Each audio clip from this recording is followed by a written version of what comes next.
Hello guys and welcome back to our channel. Today I will show you how to fix structured data items are invalid in Shopify. So if you're seeing the structured data items are invalid error in Google Search Console, it means your Shopify's store's schema markup has errors. This affects SEO and rich snippets like product ratings, and here's how you can fix it. Step 1 is identifying structured data errors. Go to Google Search Console, click Enhancements, select Products or Breadcrumbs, then look for errors like missing price or availability, invalid brand or SKU, or duplicate product data.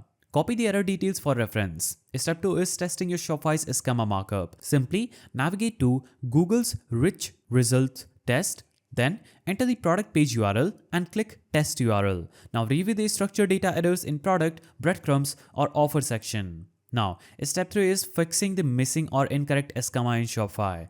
Add missing data to theme.liquid or product.liquid. In Shopify admin, simply navigate to online store, navigate to themes, click on three-dotted icon, click on edit code. Now, open the theme.liquid file or product.liquid, then find the existing JSON-LD schema markup, and if price, availability or brand is missing, add the script inside of it. You can search for the script on Google Code for that. Now, save changes and test again in Google's rich result. Now, step 4 is removing duplicate schema markup. So some Shopify themes duplicate schema data in product.liquid and theme.liquid. Open the theme.liquid and product.liquid and search for a script type is equal to application/id plus JSON. And if two products schema blocks exist, remove one. Now, step 5 is validating changes in the Google Search Console. Go to Google Search Console, click Products, then click Validate Fix and wait for Google to reprocess the structured data.